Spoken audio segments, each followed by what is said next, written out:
ايه يا ست زينب؟ مش شايفه انك سمنتي قوي؟ في ناس الاكل مطرح ما يسري يمري، وفي ناس زي العرسه تاكل وتنسى. ما هو اللي ياكل اكل بالشكل ده لازم يسمن.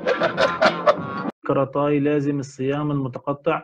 موضوع الصيام المتقطع ورجيم اللقيمات بيعتمد على فكرة ان انت تقعد الجسم فترة بتتراوح من 4 ساعات لحد 16 ساعة بدون ما يخش له اي اكل. نفس الفكرة اللي هي بتاعت كراتاي، ان الجسم يحس ان هو ابتدى يجوع فيبدأ يحرق طاقة من الدهون المتراكمة قبل كده. تمام. فهو الأنظمة الدايت مش بتتعارض مع بعضها ولا حاجة، لكن هو التغذية والسمنة والنحافة دي وجهة نظر، فاللي بيصمم برنامج بيحط فيه وجهة نظره. يعني أنا لو حضرتك جيت لي العيادة ممكن أختار لك نظام، واختار لحد تاني جاي معاك نظام تاني مختلف، وممكن كمان أعدل كل نظام لحضراتكم لكل واحد بالشكل اللي يتناسب معاه. تمام. زي ما قلنا في الحلقة بتاعت لو عايز تخس، هل أكل البيض دايما في الفطار بيرفع الكوليسترول؟ طبعا طبعا.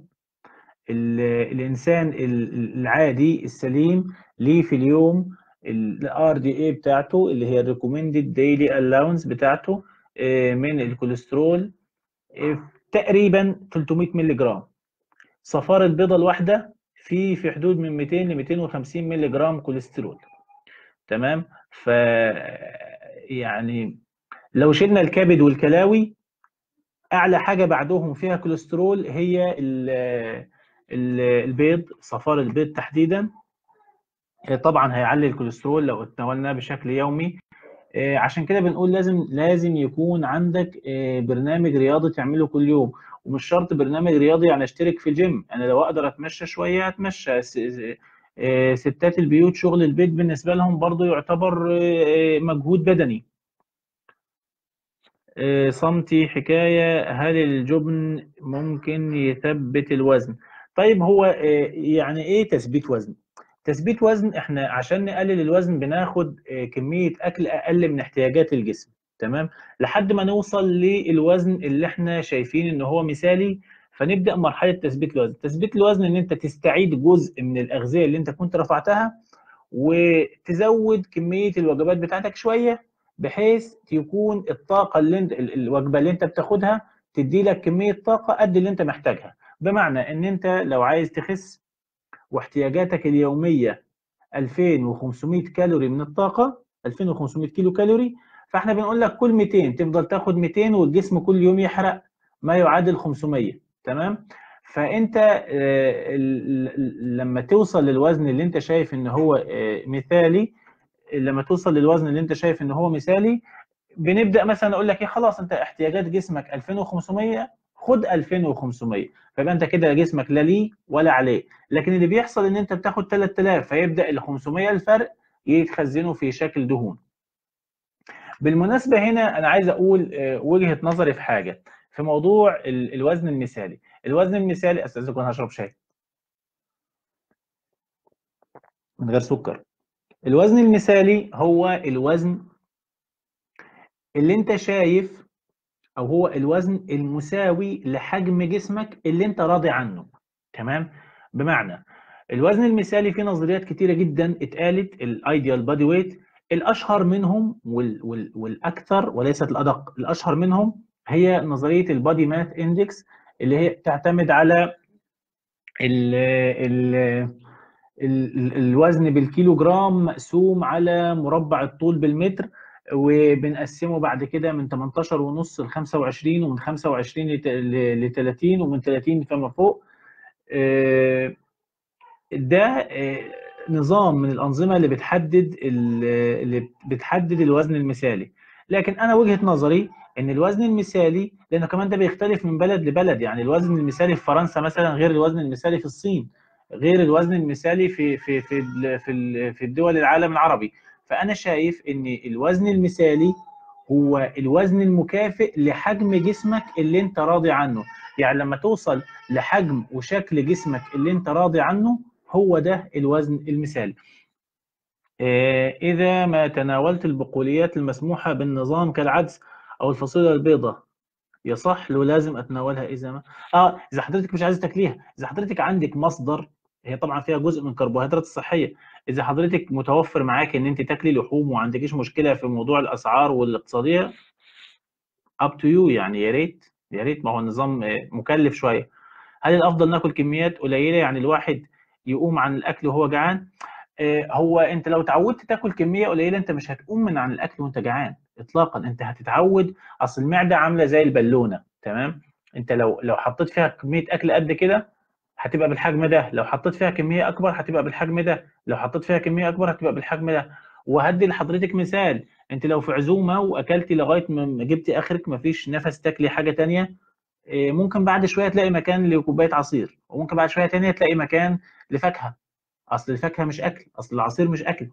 فالمعده بالونه، كل ما هتدي لها كل ما هتاخد. فاحنا برضو عشان بنخس احنا بنشيل الدهون اللي موجوده في الكرش، وبنحاول نقلل كمان حجم المعده. فعشان حجم المعده يقل لازم نديله وجبه قليله، فتبدا المعده يعني تبدا المعده ترجع لحجمها القليل الطبيعي. امل رضاك، انا نازله مقاس كتير لكن وزن قليل، ليه؟ ممكن اعرف؟ زي ما قلنا، موضوع الوزن ده، الوزن المثالي بالنسبة لك هو الوزن المكافئ لحجمك المناسب. مش مشكلة طالما في نزول على المقاسات، طالما في نزول على المقاسات مفيش مشكلة. لأن في ناس بتكون كثافة العظام بتاعتها عالية جدا، تمام؟ احنا بنقول عندنا بنقول عظمه مجوز يعني. في ناس بيكون عظمها تقيل، كثافة العظام عندها عالية، فالنزول بيكون في شكل الجسم. وده اللي يهمنا على فكرة، شكل الجسم مهم جدا أكتر من الميزان، تمام؟ لان واحنا ماشيين في الشارع ما حدش هيقول لنا يا اللي وزنك 100 كيلو، لا، لكن هيقول لنا انت حجمك كبير تدخين. فده الاهم. هل لابد من اكل المكسرات كل يوم؟ موضوع المكسرات اذا متاحه فناكلها كل يوم، اذا مش متاحه هنستبدلها بالحبوب الكامله. انا بدات كراتاي من 6 اسابيع وكنت كويسه جدا، بقالي 3 ايام بحس بهبوط. ومن 6 اسابيع على حسب بقى جسمك، انت يمكن كنت عامله كراتاي بشكل قاسي، فالجسم ابتدى يحس بهبوط، او لخبطت في حاجه فلعلت عندك السكر. لما بدات ما عملتش تدريجيا للكربوهيدرات، لا، لازم البدايه تكون تدريجيه. بس انت خلاص عدى 6 اسابيع فانت في نص البرنامج دلوقتي. حتى لو اخدتي حاجه رفعتي بيها مستوى السكر في الجسم، ده مش هيسبب اي مشكله. الجسم هيرجع تاني، ممكن هيرجع من تاني يوم يعاود نشاطه تاني في التخسيس. سلسبيل، انا معاكم ماشيه في اسبوعين بس بقالي يومين ملخبطه شويه، اكلت عيش حته وتاني يوم اكلت معلقتين رز بزيت الزيتون. لا، ما فيش اي مشاكل، الميزان مش هيثبت بس هينزل بالتدريج. كميه البقول المسموحه قد ايه؟ كميه البقول المسموحه قد ايه؟ أقل من الكمية المعتادة للشخص اللي عايز يخس. يعني لو واحد وزنه 150 كيلو وبيفطر بسلطانية فول قد كده، فلما اقول له انت عايز تخس فخلي السلطانيه قد كده او حط نصها. لكن ما اقدرش اقول لحضرتك 3 معالق مثلا، واقول مثلا 3 معالق فول. 3 معالق فول دول على فكره الفول المؤشر السكري بتاعه مرتفع، بس انا بدي كمثال هنا. ال3 معالق فول دول كويسين مع حد وزنه 60، لكن حد وزنه 100 110 مش كويسين معاه. فحضرتك اللي تقرري لنفسك اقل من الكميه اللي بتاخديها كل يوم. يعني نبدا نقلل الكميه للتل، يعني نشيل تلت الكميه اللي بناكلها في الوضع العادي لغايه ما بعد فتره يبقى نص الكميه اللي بناكلها في الوضع العادي. ما هو مقدار اللحوم او الفراخ او السمك. والله هو نظام كاراتاي ما فيهوش انرجي كاونتنج، مش معتمد على عد الطاقه. وانا برد هنا في حدود كاراتاي، فانا مش هقول لحضرتك نسب، هقول لحضرتك اقل من الوجبه العاديه. لكن احنا مش هننزل من البروتين، احنا هننزل من الكربوهيدرات.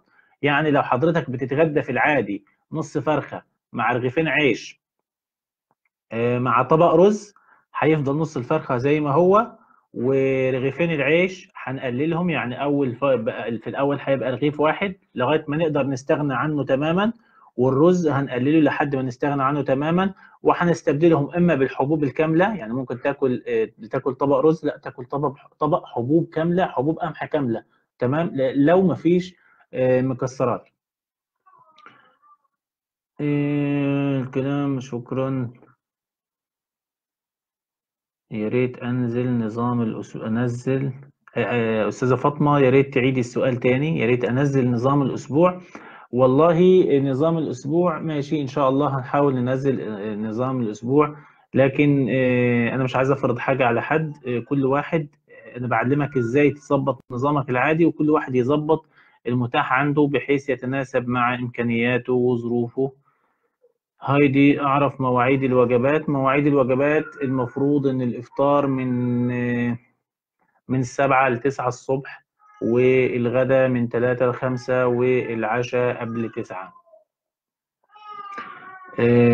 احنا عاوزين نظام للمصريين. ها، ما انا بقول والله، انا كل كلامي براعي في المصريين. انا المصريين عشان خاطركم شلت المكسرات وحطيت مكانها الحبوب الكاملة. وقلنا في الخضروات هناكل اي خضروات متاحة ان شاء الله، حتى فجل وجرجير، واظن ده متاح كل يوم. ممكن قمح البليلة، هو قمح البليلة اللي انا اقصده. العيش قد ايه في اليوم؟ العيش هنلغيه خالص، بس هنبدأ ننقصه بالتدريج. الاول هننقص تلت الكمية، وبعدين نص الكمية، وبعدين نلغيه. الفطار بيعتمد على اكل البيض يوميا. ممكن بدل اكل البيض ناكل من الاكل. انا ما قلتش أنا بالنسبة لي انا، يعني انا كمحمد كيلاني ما قلتش البيض يوميا. وقلت البيض بيرفع الكوليسترول. وقلت البيض ما ينفعش يزيد عن 4 مرات في الاسبوع بالكتير يعني. كل مرة بيضتين. فحاول ان انت تلاقي بدايل زي الجبنة مثلا. على فكرة، رغم ان الفول مرتفع في معدله من المؤشر السكري، الا اني بسمح به بكمية قليلة. السكر الدايت كم حباية في اليوم؟ المحليات الصناعية ممنوعة. يفضل انها ما تستخدمش اصلا، لانها مش مفيدة بالنسبة للكبد، لانها مادة كيميائية بتدخل الجسم. والافضل انها تعود على طعم الحاجة من غير سكر. لو مش قادر اتعود يبقى اقل، يعني لو باخد شاي ب3 معالق سكر، اخليه الاول بمعلقة واحدة، وبعدين اخليه من غير سكر خالص. عدم توفر الخضار الورقي كل يوم له اثر تأثير ولا عاد؟ لازم ناخد. اصل الخضار غني بالبوتاسيوم، وغني بفيتامين سي، وفيتامين بي. ودي فيتامينات دايبة في المية، فلازم ناخدها بشكل شبه يومي. فهو لو الخضار الورقي مش موجود، لو مفيش خس، ممكن نلاقي فجل، ممكن نلاقي جرجير، ممكن نلاقي طماطم، ممكن نلاقي خيار. انا عارف انهم غاليين، بس ده المتاح يعني، ده اللي لازم ناخده. ويا ريت اعرف فين النظام. احنا بنتكلم عنه النظام يعني، احنا بنشرح عنه، وممكن تشوفي قناتي على اليوتيوب. نقدر في كراتاي نخلط في الوجبة الواحدة بين بروتين حيواني وبروتين نباتي؟ الأفضل أصلا إن احنا نخلط البروتين الحيواني بالبروتين النباتي، عشان ده بيحسن من امتصاص البروتين النباتي، بيعلي القيمة الحيوية بتاعته. وكمان البروتين النباتي بيكون فيه نقص في بعض الأحماض الأمينية. والأفضل كمان إن احنا نخلط بين بروتين، 2 بروتين يعني. البروتينات النباتية الأفضل إن احنا نخلط بينها، يعني ناكل حمص مع فاصوليا كده، يعني نخلط بينهم على حد ما نقدر يعني. فعلا انا عندي كثافة عظام. شكرا على ذوقك، اهلا وسهلا. انا بدأت من 17 يوم وعندي هبوط وارهاق شديد، رغم اول اسبوع كنت احسن. دي اعراض انسحاب الكربوهيدرات من الجسم. استحمل يا بطل، اللي جاي كتير. او استحملي يا مدام هبة، بس انت احسن. المهم ننزل وشكل جسمنا يتظبط. ليه بحس بتعب عضلات الساق وخصوصا صباحا؟ لو رجل واحدة يبقى حضرتك تروح تشوف طبيب. لو الرجلين يبقى ده إرهاق نتيجة لأن الجسم ابتدى ياخد الجلايكوجين اللي متخزن في عضلات الساقين.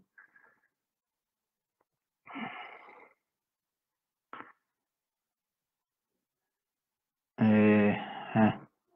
هو السكر الدايت مسموح لو ينفع مرة في الأسبوع؟ ينفع يبقى فيه يوم فري؟ مفيش حاجة اسمها يوم فري، لأن احنا ما منعناش حاجة، احنا بنمنع الحاجات الضارة. موضوع اليوم الفري ده مش موضوع مش صحي. دكتور، يصير ما اخد سكر ابدا؟ يصير، لكن بالتدريج هايدي، يعني احنا بنعملها بالتدريج يعني عشان ما يحصلش اعراض انسحاب. وبعدين في الحقيقه احنا مش بنلغي السكر، احنا بنلغي السكر البسيط اللي في شكل سكري، اللي في شكل سكروز، سكر بلورات.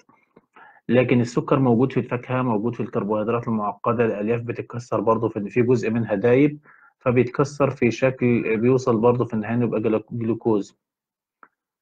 الجديد وعايز أبدأ معاكم. احنا شغالين اهو بنقول كل جديد. أنا بدأت من 5 أيام ومنعت العيش والرز تماما، هل ده صح ولا لازم نقلل؟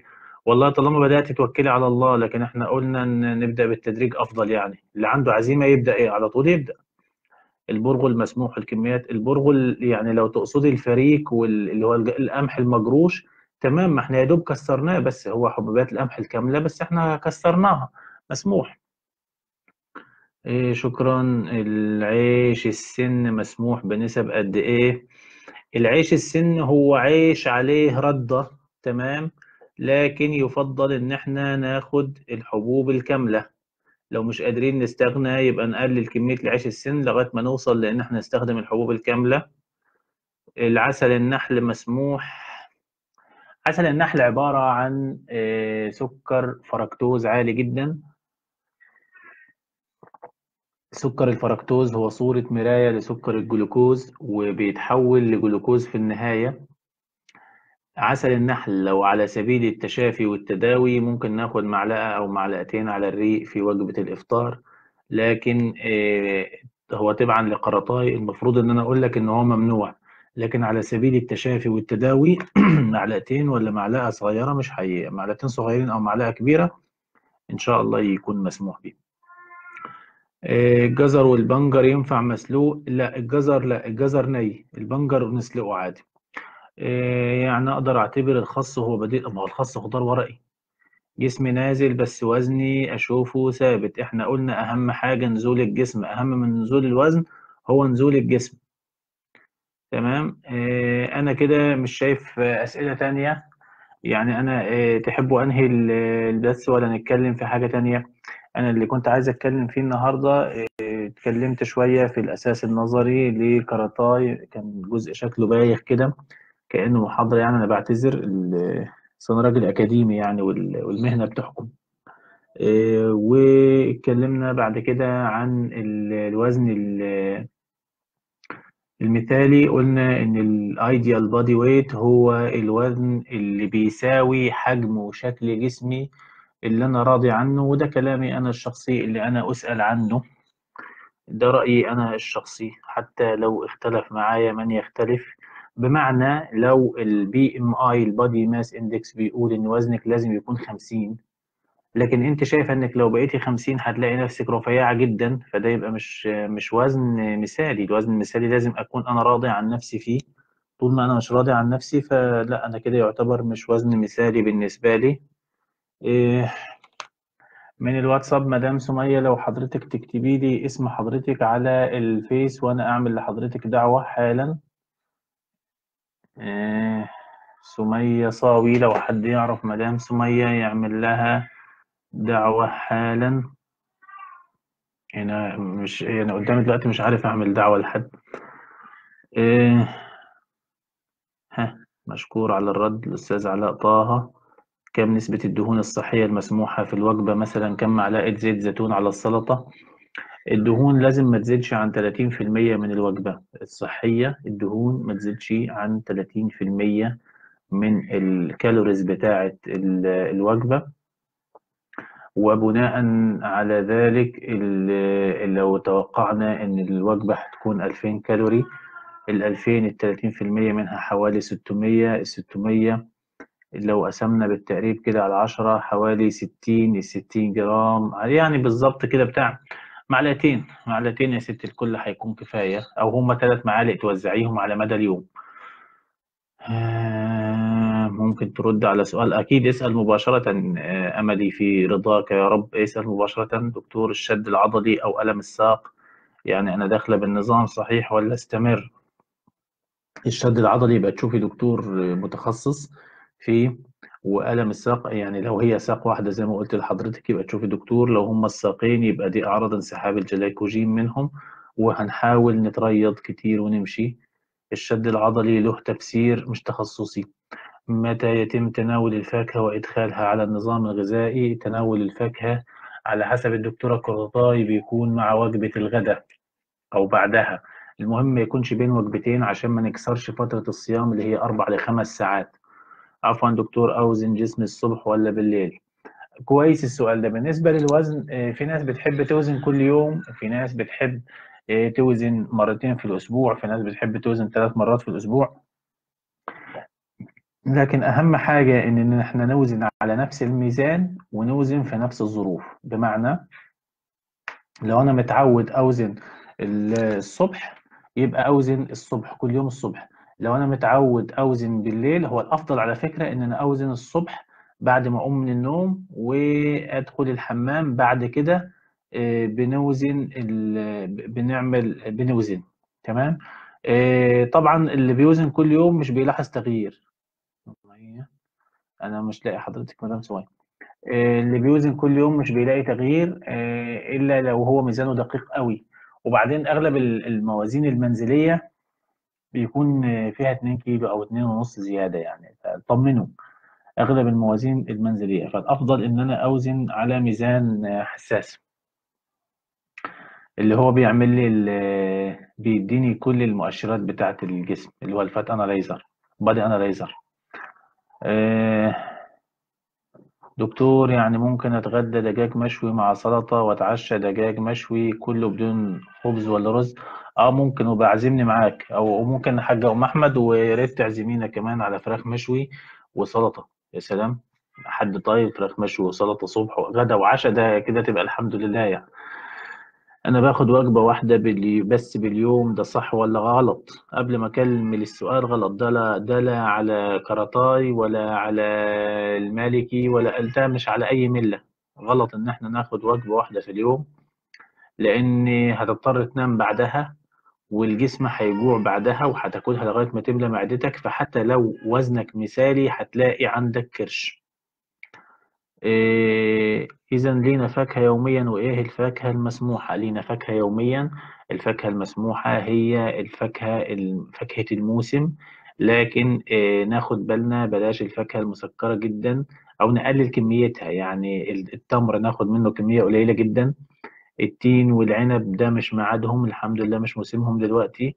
اللي موجود دلوقتي عندنا هي الموالح، البرتقال واليوسفي، وموجود موجود التفاح والكمثرى، وبلاش موز. الفريك والبرغل العادي جاوبنا. العجلة الثابتة مفيدة جدا للتخسيس، مفيدة طبعا. أنا مش قادرة خالص أتنازل عن السكر في القهوة والشاي، تقريبا يوصل 4 معالق سكر في اليوم. على الرغم من كده خسيت على الأقل 10 كيلو. حلو، ممتاز، كويس جدا، كويس جدا، كويس جدا. ما دمت مش قادرة هنعمل إيه؟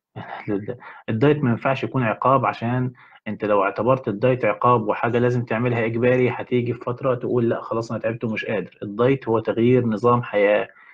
انت عايز تغير نظام اكلك الغلط اللي خلى جسمك زاد، وتعمل نظام اكل صح عشان جسمك ما يزيدش تاني. شكرا أستاذة صمتي. جلايكوجين انسحابه غلط، لأن بمشي ساعة كل يوم وعندي شد في عضلات الرجل. أنا جاوبت مرتين على موضوع عضلات الرجل. الأفضل إن إحنا نروح لدكتور أعصاب أو دكتور عظام، لأن الموضوع ملوش علاقة بالدايت. لأن الشكوى دي ما اتكررتش قبل كده، مش شكوى متكررة في نظام كراتاي،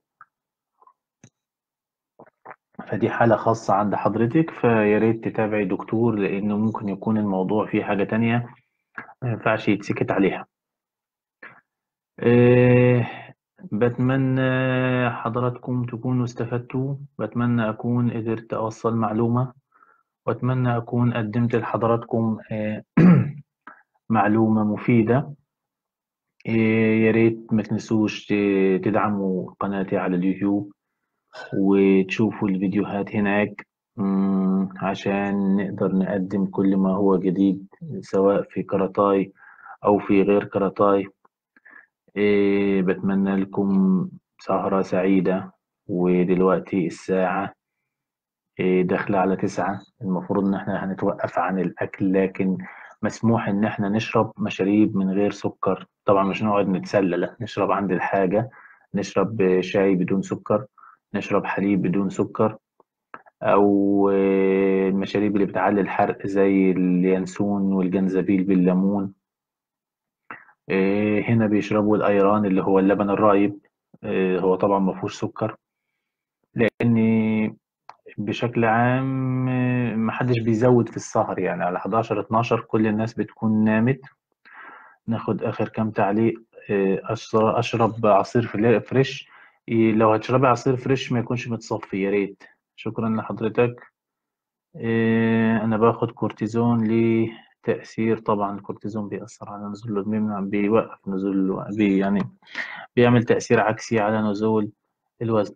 شكرا لكم، بتمنى لكم ليلة سعيدة، وبتمنى لكم كلكم تتمتعوا بصحة وعافية، وبتمنى لكم أنكم تقدروا تقاوموا مع رجيم كاراتاي. رجيم كاراتاي في المجمل Ensam sjöman är långbrott, kan trösten skär. Ska jag fira julen här